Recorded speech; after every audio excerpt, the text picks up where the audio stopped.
Bayangkanlah bila kota tempat tinggal kita sekarang berubah menjadi kota yang dihantui oleh peperangan. Terdengar dengan jelas suara senjata api di mana-mana. Rudal dan roket terbang di udara disaksikan oleh kedua mata ini. Gedung-gedung hancur berantakan. Korban bergeletakan di mana-mana. Ada yang tewas dan ada yang sekarat. Ada yang berduka menangis, sedih kehilangan sanak saudara dan handai taulannya. Tidak ada lagi rasa aman dan nyaman. Khusyuk di dalam beribadah pun sulit untuk didapatkan. Ketenangan dan kedamaian lenyap seketika. Tidak ada lagi perasaan aman dan nyaman.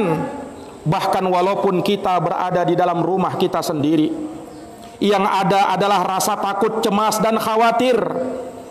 Barangkali kitalah berikutnya yang menjadi korban. Kehilangan anak, istri, keluarga tercinta menjadi taruhan.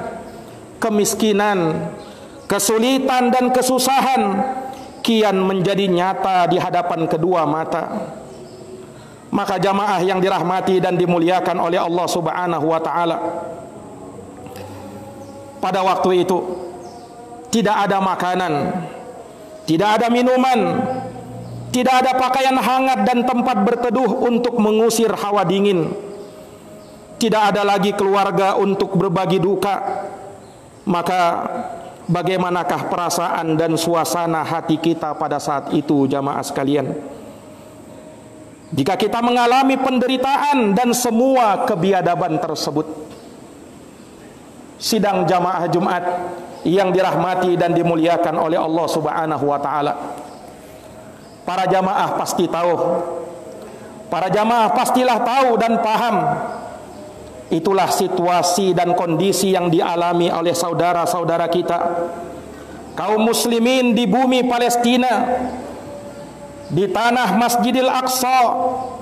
Begitu sering terjadi kebiadaban-kebiadaban dari negara Zionis Israel alias Yahudi, yang mereka terus menyerang ke Palestina, terutama di daerah Gaza.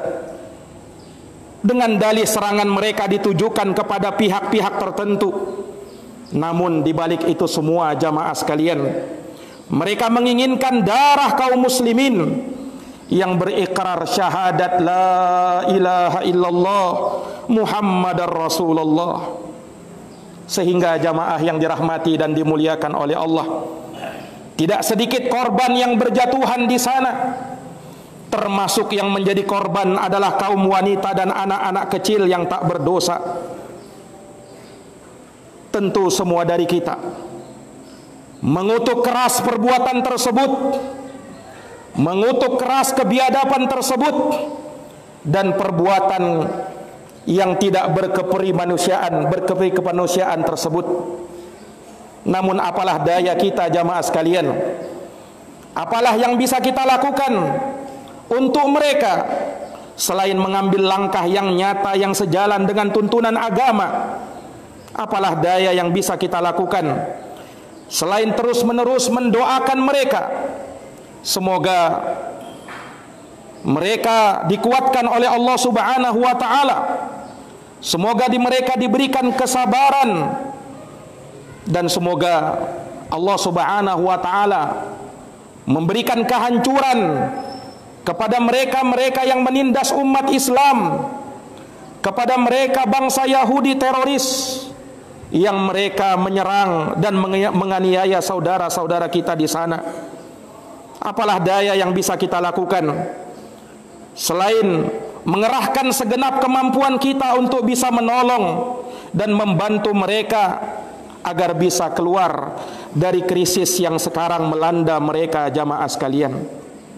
Ingatlah, konflik yang terjadi di sana bukan semata politik sebagaimana yang telah didengung-dengungkan oleh sebahagian mereka. Dan kita pun terkadang ikut latah untuk menyuarakannya. Tapi ingat jamaah sekalian, konflik yang terjadi di sana tidak lepas karena agama jamaah yang dirahmati dan dimuliakan oleh Allah Subhanahu wa taala.